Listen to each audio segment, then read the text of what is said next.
Здраво и добро дојдовте во уште едно издание на емисијата Одблиску со на Мега телевизија. Во денешното издание нова емисија Одблиску ќе ви доловиме една млада актерка која веќе 2,5 години е дел од Битолскиот народен театар.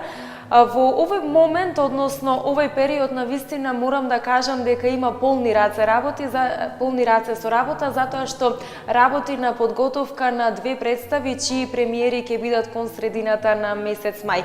Подетално се разбира за овие две представи, но и за нејзиниот живот, за таа љубов кон театарската уметност. Во денешното издание Одблиску ќе разговараме со актерката Сандра Грибовска. Пред се, добре дојде во нашето студио, добре дојде во телевизија Мега, ти благодарам за времето што го издвои за да бидеш моја гостинка. И јас многу ви благодарам вас за вашата покана. Голема чест ми е што ме поканивте, вака млада, да ви бидам гостин во емисијата и се надевам дека ќе имаме многу за што да разговараме. Така, верувам јас дека на вистина ќе имаме убав разговор, кажа млада, но од друга страна јас верувам дека доста надежна актерка, со доста плодна и успешна кариера ќе имаш понатаму во животот. Но во секој случај мило ми е што ја прифати поканата да бидеш моја гостинка, уствари за прв пат како гостин во нашата телевизија и те одблиску да те доловиме до сите наши гледачи. Ајде би сакала да започнеме, како што кажа, во моментов работиш на две представи кои што интензивно се подготвуваат на сцените во Битолскиот народен театар. Едната е представата Дон Жуан во режија на Андреј Цветановски, а втората представа е Грета од Фауст во режија на Димче Николовски. Ајде да започнеме со Дон Жуан во режија на Андреј Цветановски, да ги запознаеме нашите гледачи како се одвиваат самите подготовки со оваа представа и самата улога која што ја имаш ти. Значи, представата со Андреј е конечно еден поголем проект, да кажам, кој ќе биде изведен на големата сцена на Битолскиот народен театар. И многу ми е, пред се морам да кажам дека многу ми е чест да работам со Андреј, зашто ми е пријател, го познавам уште од своите факултетски денови и се надевав дека еден ден ќе се сретнеме и во професионалниот театар, тој како режисер се разбира, јас како актерка. Потоа морам да кажам дека сум среќна затоа што во оваа представа тој не избра релативно млади актери, млади глумци кои се уште го носат својот жар од факултетските денови повторно. Значи тоа е многу свежо, кога ќе дипломираш, различно ги доживуваш работите, тоа може да го слушнете и од постарите актери. Значи има еден многу голем елан, една многу голема радост кај сите, една многу голема желба за работа и пробите се одвиваат на вистина супер. Немам ниту еден лош збор да кажам, не е ниту напорно, туку баш напротив е задоволство да се работи со тие колеги и се разбира со тој режисер. Има прекрасни нови свежи идеи, значи во кои сите учествуваме, има простор каде што можеш да се искажеш, има работа која те инспирира, а и самиот текст, иако е класик, е сепак многу актуелен и денешно време. Така, која е улогата која што по-конкретно ти ја имаш во представата Дон Жуан? Во Дон Жуан ја толкувам улогата на Шарлота. Тоа е една од селанките кои Дон Жуан ги заведува, зашто тоа е, нели, како што сите знаеме, сигурно и на публиката е добро познато дека тоа е вечниот заводник, еден вид, значи, Казанова, кој е секако попознат, меѓутоа и Дон Жуан не е помалку познат за публиката и има три девојки, од која едната е Елвира, неговата жена, која тој ја остава, зашто не може да биде во врска, не може да... Значи, тоа е еден непостојан лик, да го наречам така, и продолжува да оди кон своето патешествие, каде што ги среќава Шарлота и Матурина. Тоа сме јас и мојата колешка Ангела Димитрова. Тоа се две селанки и има тука едни такви... Оставам, значи, тоа да биде видено, има едни такви полукомични и многу интересни игри, живи сцени кои секако се уште ги поставуваме. Меѓутоа веќе ги имаме скиците за нашите сцени и морам да кажам дека навистина супер се развиваат како такви и се надевам дека до финалниот продукт ќе бидат во потполно пријатно светло за публиката. Така звучи на вистина интересно, но ете ни остана уште отприлика еден месец да го видиме тој финален производ од оваа представа. Како што кажа во самиот почеток, ете ја имаш таа чест да бидеш дел од представа во која режисер е токму Андреј Цветановски, твојот пријател уште од факултетските, уште од студентските денови, но имајќи во предвид тоа дека Андреј, без разлика на тоа што е млад режисер, сепак е доста успешен на оваа сцена и има голем број театарски представи позади себе, каков е предизвикот тебе лично за тебе да се биде дел од представа на Андреј, од една страна, имајќи го во предвид фактот дека токму се работи за твој пријател, но од друга страна, тука е таа релација режисер и актер. Да. Не знам, значи сум гледала представи на Андреј, го сакам изразот, да го наречам, на Андреј, ми се допаѓа, ми лежи, го сакам начинот на тој кој тој работи, зашто горе-долу, мислам, тоа нас не е, како да кажам, како професионална деформација. Некогаш и да немаш работено со некој, ќе изгледаш една, две, три представи и веќе го чувствуваш начинот на кој тој се изразува. Сега, од друга страна, како да знаев дека ќе ни оди да работиме заедно, така да има предизвик, меѓутоа е супер што се разбираме од прва и што имаме некоја конекција помеѓу нас и не влегуваме во конфликт, барем сега се надевам дека и понатака ќе остане така и се надополнуваме со идеите, зашто јас имам представа од предходно, како што ти напоменав, а сега веќе сум во нешто и гледам како тоа се случува и веќе пливам во водата, како што се вели. И сега за сега е супер, значи во однос на тоа и си го стварувам својот предизвик, како што го нарече. Така, навистина е најдобро кога си има нели тој меѓусебен однос, а ете ме радува што токму тоа и така во случајов со тебе и со режисерот Андреј Цветановски. Пробите траат веќе еден месец, но освен представата Дон Жуан, напоредно со тоа се одвиваат и пробите за представата Фауст, ете некако се погоди токму во ист период интензивни подготовки на двете представи. Ајде да кажеме збор два и за представата Фауст од Грета, бидејќи ангажирана си нели и таму и оваа представа својата премиера ќе има отприлика за еден месец. Да, значи Грета од Фауст е исто еден многу интересен текст, верувам непознат на публиката, зашто и мене лично ми беше, иако се бавам со оваа професија, и мене ми беше непознат текстот. Тој е од еден австријски автор и кога Димче ми го прати текстот да го прочитам, јас искрено се изненадив и бев како ова нема шанси да го одбијам. Значи текстот навистина за еден актер пред се и машко и женско, зашто станува збор за дуодрама, е преголем предизвик, зашто текстот е исклучиво зборува за театарската уметност. Текстот се одвива само измеѓу глумица и режисер, ликовите се глумица и режисер.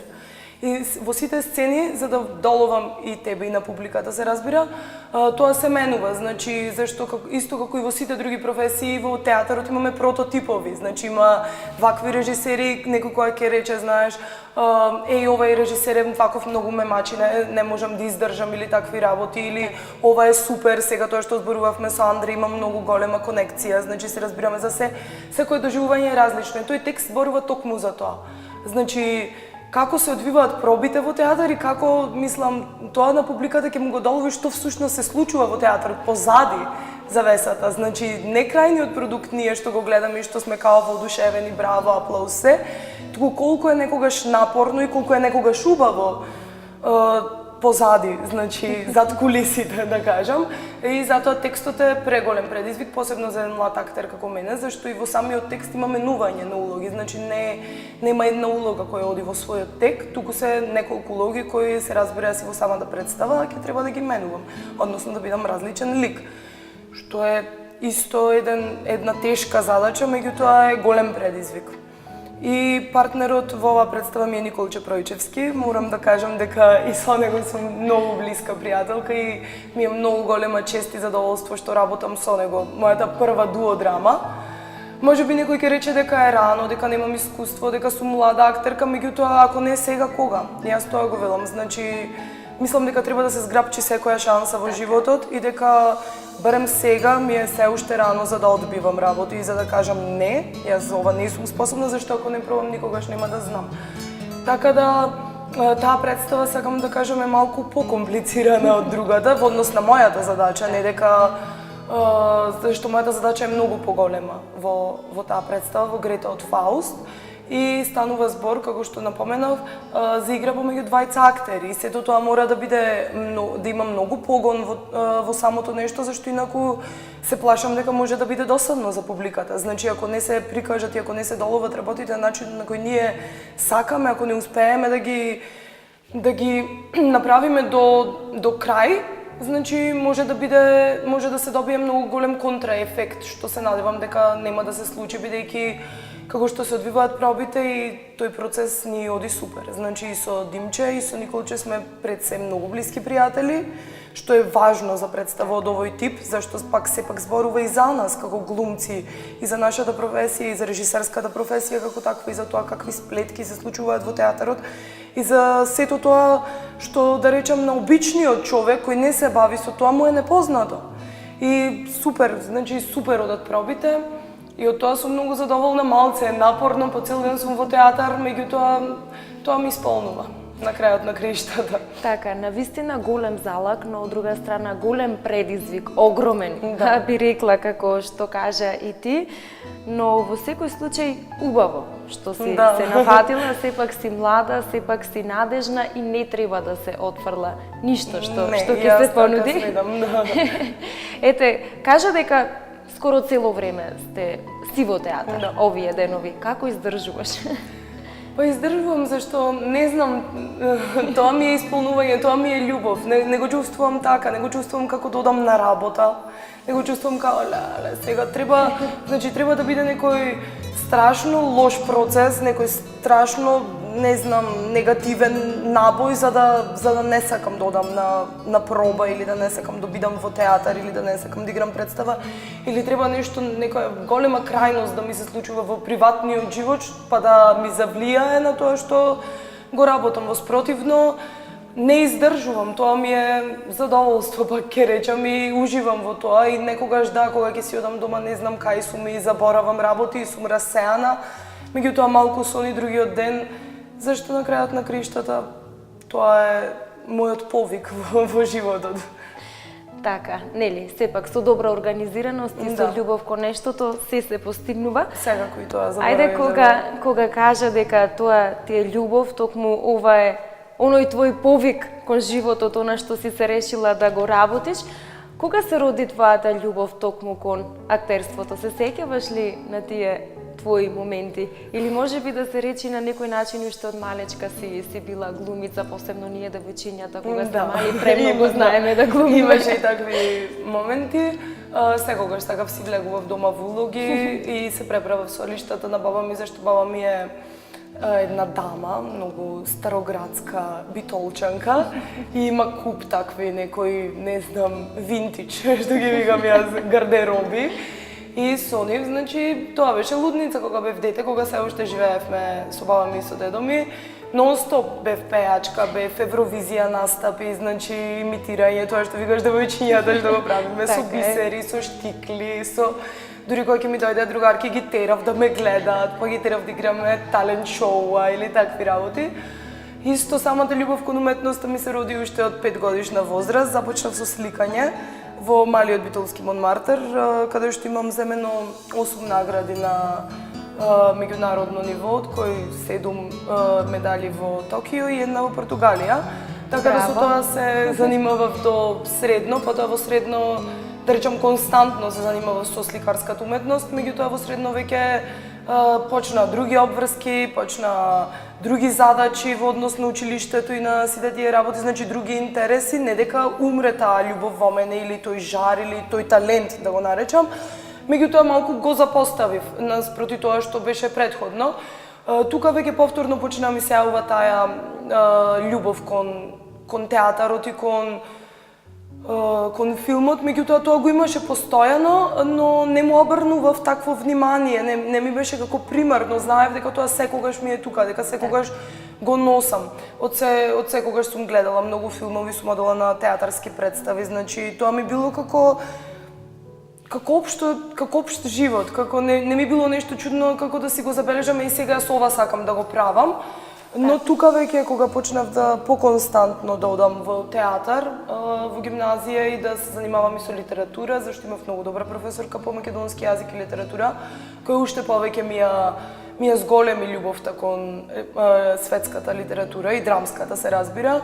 И веќе тука почнав малку да го посакувам тоа подлабоко. И одејќи во театар, гледајќи ги денешните своји колеги, како го прават тоа и како го живеат нивниот живот и како го живеат својот сон и малце како да се поткрена нешто во мене. И тогаш баш еден другар кој знаеше дека сакам да се занимавам аматерски со глума ми се јави, бев со 2 представи, бев во Солза и Смеја, значи аматерски, и исто така уште кога бев 3-та и 4-та година во гимназија, учествував на Акто фестивалот, исто во 2 представи. Едната беше како представа перформанс во режија на Дејан Дамјановски. Тогаш бев, ми се чини, 3-та средна или така нешто. А другата беше во режија на еден Хрват, Феџа, и таа беше кореодрама. Со кореограф од Хрватска, со неколку танчерки и јас. Значи тогаш веќе сето тоа уште повеќе се разви. И веќе сватив дека можеби сакам да се запишам на глума. Меѓутоа, бидејќи имам и голема љубов кон природните науки, од секогаш сум била одлична ученичка и сите тие работи многу ја сакам и медицината од дете и секогаш постоеше таа борба во мене, дали глума, дали медицина, дали уметничка професија. Мислам, знаев дека ако се одлучам за уметничка професија, дека ќе биде глума, нема да биде нешто друго, тоа бев сигурна. Меѓутоа, ова со медицината од друга страна ме копкаше, меѓутоа посилното победи на крајот, сплетот на околностите беше таков и отидов на ФДУ и ме примија од прва и сватив дека тоа е, дека универзумот ми браќа знак дека не треба да се откажам и дека треба да го живеам својот сон како таков. И од денешна гледна точка искрено ми е малце онака, како да кажам, дури си мислам дека може и подобро што одбрав глума, зашто доколку бев докторка, можеби тоа ќе ми убиеше креативност и никогаш повеќе не може да се занимавам со таква работа. Така, многу добра констатација, морам да го признам тоа. Ете, во тие моменти кога одлучуваше дали твоето високо образование да го продолжиш на факултетот за драмски уметности, природни науки или медицината, колку ја имаше поддршката од твоите блиски, од твоите родители и дали можеби тие имаа некое значително и посебно влијание во твојата одлука што ја донесе или само те поддржаа? Не, секогаш, значи, моите родители пред се и моите најблиски секогаш ме поддржуваат и тоа го знам од мала, дека изборите ги правиме ние самите, дека не може некој да избери за нас. Значи, може да ме советува, да ми каже што мисли за мојот избор, меѓутоа не може да го направи изборот не може да го направи изборот наместо јас. И исто така добив многу голема поддршка, иако беше, да речам, одлуката беше малце чудна од еден аспект, посебно за мојата баба, што ја спомнав, зашто таа мислеше до крајот дека јас ќе бидам докторка.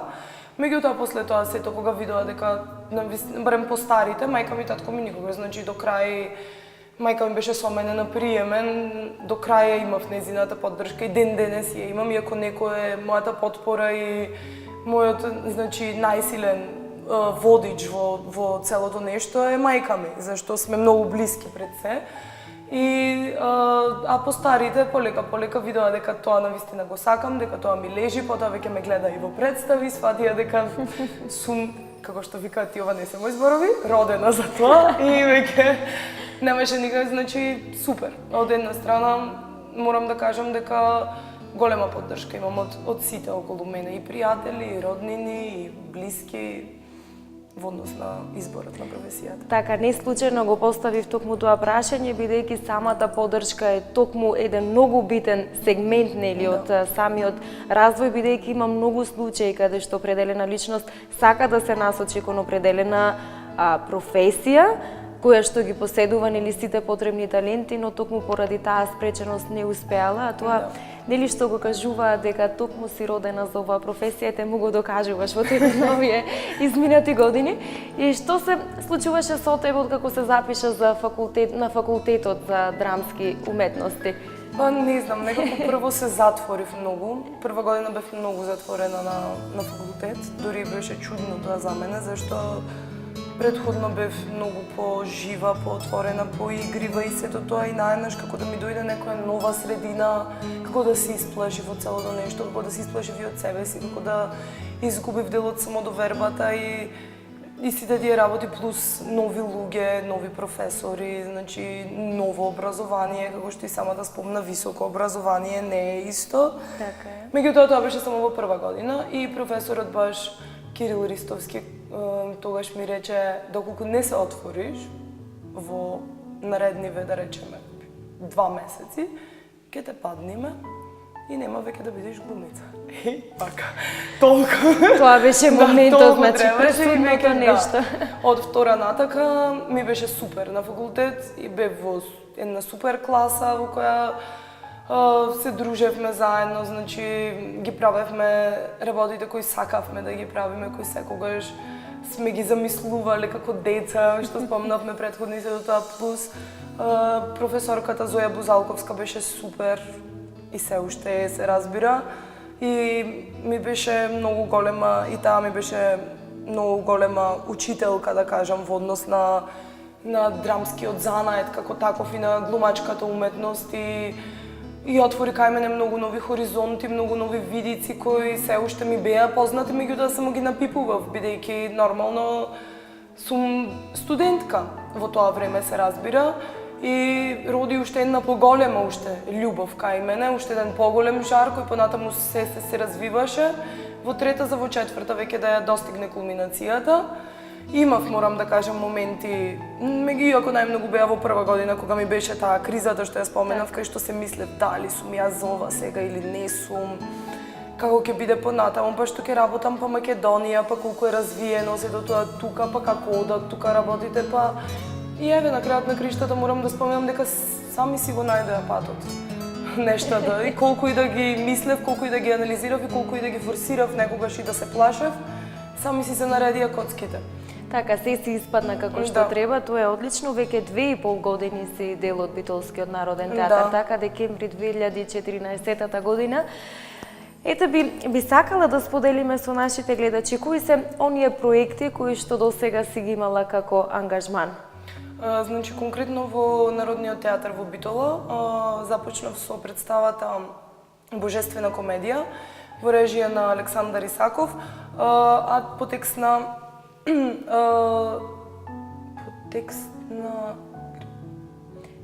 Исидор Шток. Добро.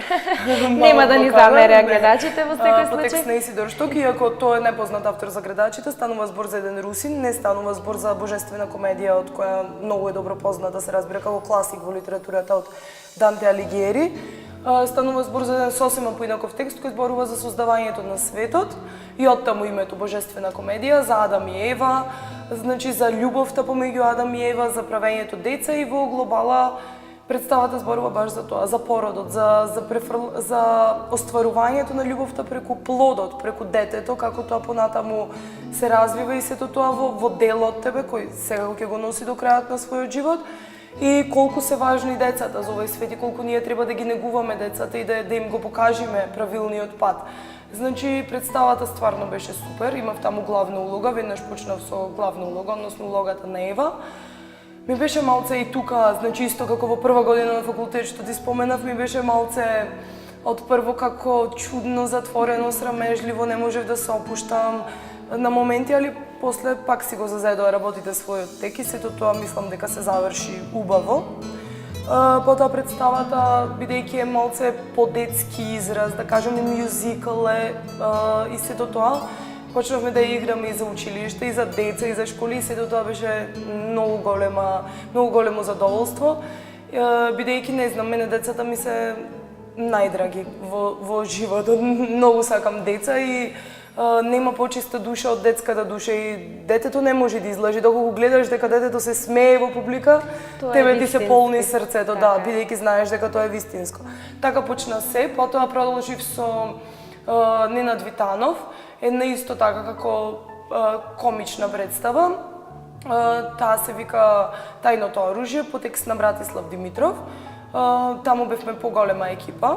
Сите имавме отприлика исти задачи и таа представа помина супер, мислам. Таа беше камерна представа пред битолската публика. Потоа продолжив со Метаморфози во режија на Лилија Баџиева од Бугарија. Тоа ми беше супер искуство и морам да напоменам моето прво поголемо искуство и мојот прв поголем залог, зашто да работиш со режисер од рангот на Лилија Баџиева е стварно навистина е голем предизвик, посебно на моја возраст. Јас тогаш имав 22-23 години и затоа можеби бев од прво исплашена, меѓутоа кога се впуштив веќе во целото нешто, процесот ми стана, морам да кажам, парче од мене буквално. Мислам дека кога таа представа ќе се тргне од репертоар, некој ќе ми скини парче месо од мене и онака буквално ќе крварам, зашто толку многу се приврзав за таа представа и толку прашања отвори кај мене и интимни и за мене и општо за светот, за животот, за метаморфозите на човекот.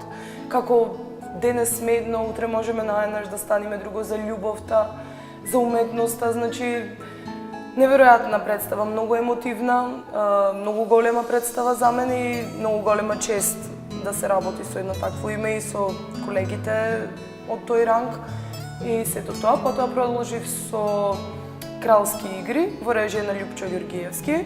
Таа представа е историска драма, да ја наречам, тоа е по текст на Григори Горин. Станува збор за историската драма помеѓу Ана Болейн и Хенри, значи многу добро позната можеби на публиката по филмот The Other Boleyn Girl,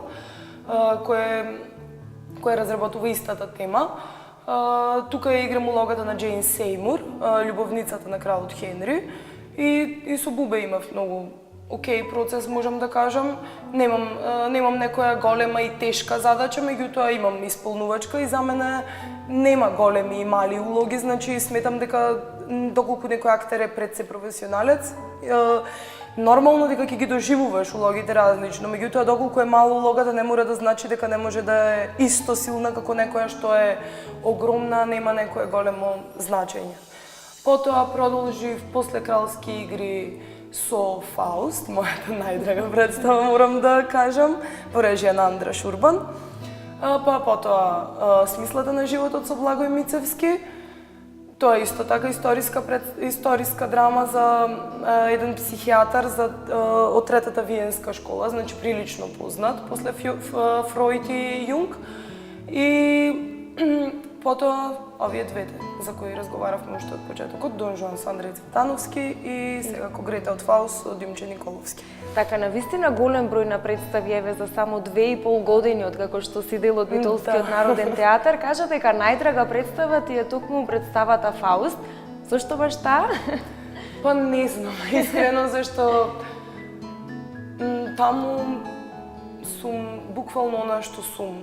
И немав, ни од старт немав никакви задршки, немав никакви предрасуди кон целото нешто. Станува збор за еден поинаков израз, станува збор за ангажиран театар, за политички театар до некаде, значи театар кој се занимава со темите кои го засегаат денешното општество како такво. Значи не зборувам само во рамки на нашата држава Македонија, туку зборувам на глобално ниво.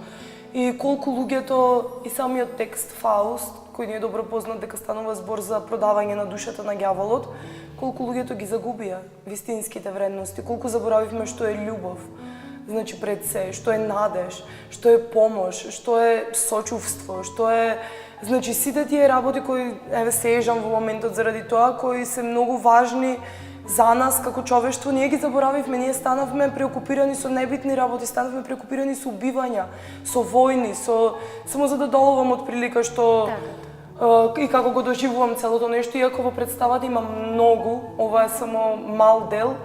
Значи представата е за тоа дали треба да се отфрли тоа божественото и да се продолжи по тој пат на на знаењето и на вечната моќ. И што е на крајот на краиштата знаењето и вечната моќ? И што е божественото? Значи, како ние ги, како обични луѓе, обични смртници, како ние си дадовме за право да ги одделуваме тие две работи и да ги одбираме. И се разбира во која насока оди светот, и во која насока оди човештвото и општеството како такво. И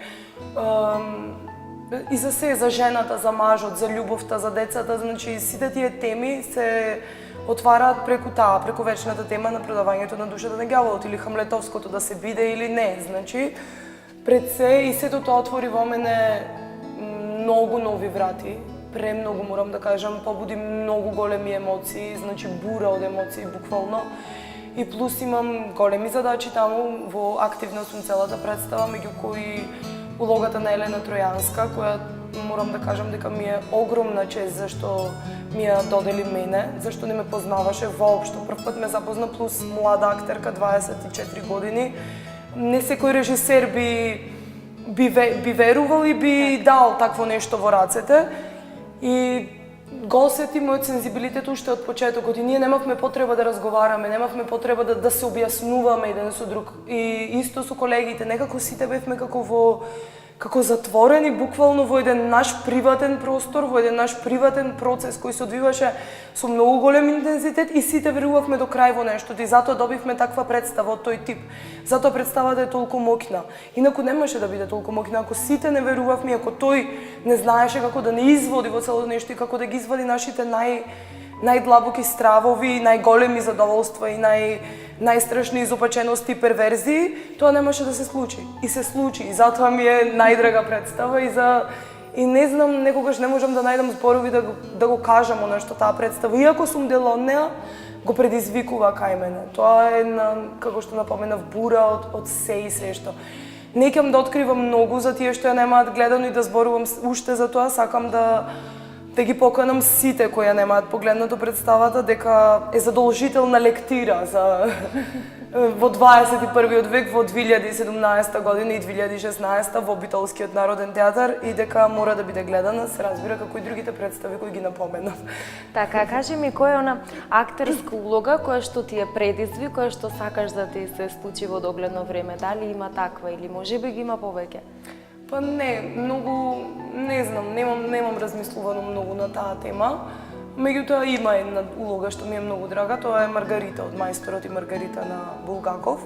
Со тоа бев и на приемен испит, со тој монолог. И мислам дека ако некогаш би можела да бирам, би одбрала таа улога, зашто тоа ми е еден од најомилените романи. Една приказна која ме воведе во целото нешто, како што ти напоменав со драмската уметност. И да, предизвик ми е да изиграм улогата на Маргарита. Меѓутоа немам друг некој голем предизвик, мислам дека сите работи што треба да се случат, ќе се случат и ќе си дојдат сами по себе какви што се и доколку ги доживувам како такви, ќе ги прифатам или ќе ги отфрлам од својот пат. Така, самиот театар, штиците што живот значат, како многумина што ги нарекуваат, имаат некоја посебна магија. Велат дека кога човек еднаш ке влезе во театарот, не може да излезе, верувам дека тоа е така и кај тебе. Ме интересира што во однос на самата трема пред театарската представа. Дали ти се соочуваш со такво нешто, без разлика дали станува збор пред почетокот на театарската представа или во текот на изведувањето на представата, и дали можеби имаш некои посебни ритуали токму пред представата? Па, тремаџика сум, да си признаеме вака и пред камера. Само не се познава воопшто, барем сега пред камера. Па добро, можеби добро го кријам тоа. Исто и во театар тремаџика сум во прва година во испит, најпрвиот испит, исто како што напоменав и претходно, нели, дека бев затворена и сето тоа.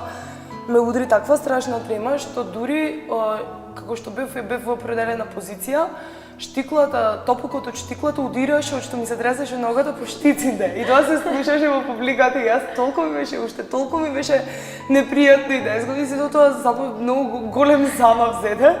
И тогаш сватив дека морам да направам нешто во врска со тремата, дека зашто вака и во приватниот живот, например, многу луѓе ќе речат: "Не, ти срамежлива, ти као си многу опуштена." Не, значи тоа не сум таква.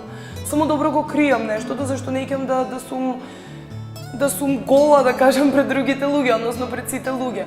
Меѓутоа сум голема тремаџика и немам некои посебни ритуали. Јогата многу ми помогна во однос на дишењето и во однос на воспоставување на балансот со сопственото тело и сопствената душа, бидејќи секако и мозокот тоа се е поврзано за мене лично во еден нераскинлив јазол. И самото дишење и медитацијата во јога многу помагаат за смирување и за зависи доколку, значи тие се намалија, тие кај мене тие моменти се намалија во однос на замавот, меѓутоа се уште присутни. Исто пушам цигари како ритуал пред представа, обавезно, значи нема шанси, малце предходно, бидејќи после ќе направам некои вежби за нормално за раздвижување што се или такви говорни вежби што ги правиме актерите пред представа. Немам некој посебен ритуал, сакам да се осамувам, меѓутоа не бегам од колегите, не се пикам по гримиорни или такви работи. Се осамувам на мој начин, бидејќи можам потполно да седам како сега тука и така и да се исклучам и воопшто да не слушам, да не се замарам со ништо што се случува околу мене се додека не почне представата. Меѓутоа за секоја представа е различно, секоја представа е сама по себе ритуал. Секоја представа различно почнува, различно завршува, има различен тек и сето тоа зависи од представата за која станува збор. Сега можам да кажам дека кога еднаш ќе излезам на сцена, веќе тоа готово. Кога ќе се скрши еднаш мразот, веќе тремата исчезнува и после веќе си во едно поинакво настроение кое не може да се опиши со зборови, може само да се доживее. И веќе ништо друго не ти е битно и потполно забораваш на тремата. Меѓутоа, конкретно за Елена Тројанска, што ја споменав од Фауст, сите изведби досега, иако сцената е прилично, можам да кажам, после средина на представата, имам трема. Пред да излезам во таа сцена, имам трема и не знам зашто е тоа така, бидејќи така влијае сцената на мене, можеби ми е толку мокна. Меѓутоа, како што ти кажав, правам 2 чекори, толку е тоа, трае само 3 секунди, и тремата сама по себе некогаш и позитивна, зашто некогаш придонесува за таа магија да се случи. Иако ја нема тремата како таква, иако го нема тоа чувство, ако ти е се едно, тоа е зошто на крајот на криштата се бавиш со ако мене ми е се едно. Секи излезам тука, ќе кажам 2 збора, нешто, јас сум ова, оно и тука завршува се, така е. Не го нема ексајтментот, возбудата. Бидејќи полека се движиме кон крајот од емисијата од Блиску со, кажи ми, освен театарот, што е она што друго тебе те исполнува? Ја спомнавме тука самата уметност, нели, сликарството, но и друго што ме интересира, колку филмската уметност ти е предизвик, дали е те во иднина се гледаш токму во тоа поле, во филмот? Поголем предизвик ми е театарот, зашто театарот е жива материја пред се и театарот се случува сега и тука. Нема враќање назад. Значи, ќе има нова изведба, ама таа нема да биде како претходната, како што ни претходната не била како претходната. И сето тоа е различно. Значи, за разлика од филмот, каде што има, како што ни е познато, се надевам и вас и на публиката, дека може да се преснимат работите 30 пати, доколку не се направат. И улогата не трае сега 1,5 час, туку трае месеци, некогаш денови, некогаш можеби и година. Што сепак, не велам дека е помалку тешко, во секој случај е можеби многу потешко да се задржи тој жар во себе и тоа чувство на вриење, на живење како друг човек, се разбира пред се, зашто самиот филм, кога ние ќе ги погледнеме, ние не ги гледаме глумците што ни се нас познати, гледаме друг човек, друг лик. И сето тоа мора да е многу тешко. Имам некој искуство со филм, супер сум се snашла и во кратки филмчиња што ги снимав на факултет, потоа имав исто едно малку подолго филмче. Меѓутоа, тоа беше не за македонски пазар, беше за надвор, потоа снимав и серија. Сум била на многу кастинзи за реклами, за други серии, за такви работи, полека навлегуваш во тоа, иако ние, морам да напоменам дека во Македонија немаме некоја голема филмска школа. Сметам дека глумците како такви не се доволно образовани за филм и за филмската уметност. И мислам дека треба да се направи нешто во врска со тоа, зашто ниту имаме помалку квалитетни глумци, ниту помалку квалитетен пазар. Туку треба да работиме на тоа, за за да имаме крајни продукти, бидејќи како што и самите знаеме, неколку култни филмови се дојдени токму од нашето подречје. Тогаш зошто да не се развива тоа понатаму? Кога и кај мене и кај другите мои колеги има љубов за тоа. Значи, ја сакам филмската уметност и се гледам во да скратам да ти одговорам на прашањето, и се гледам во филм, да, меѓутоа не знам каде и не знам кога, доколку не се направи нешто во однос на целата ситуација околу тие работи. Така, Сандра, навистина ми беше чест и задоволство што беше моја гостинка во денешното издание на емисијата Одблиску со. Пред се радувам што еве ваквите работи, приказните на млади и успешни битолчани ги споделуваме токму со нашите гледачи. Ете што ја имаше таа можност, нели, одблиску да те доловиме до нив. Ке ти посакам уште многу успех во иднина. Верувам дека уште долго време ќе се слуша твоето име, ќе имаш многу представи, но од друга страна верувам дека ќе бидеш дел од некој филм, односно се она што ќе посакаш, ќе ти посакам од срце да ти се исполни. Успешна премиера на двете представи кои што ги работите во моментов. Ти благодарам уште еднаш, па се гледаме во следна прилика. Многу ти благодарам за поканата. Ми беше чест пред се да разговарам со тебе и да ти одговорам на тоа што ти интересира и тебе и на публиката, која се надевам дека, како што напомена, ќе ме гледа и понатаму. Многу ти благодарам за твоите желби кон мене, се надевам дека ќе се остварат, малце ме срамиш. Меѓутоа, сепак морам да кажам, ми беше големо задоволство. Ти благодарам уште еднаш. Почитувани, тука е крајот и на денешното издание на емисијата Одблиску со. Јас верувам дека и со мојата денешна гостинка успеавме да го задржиме вашето внимание до самиот крај. Ви благодарам на вниманието со кое што не следевте. Довидување.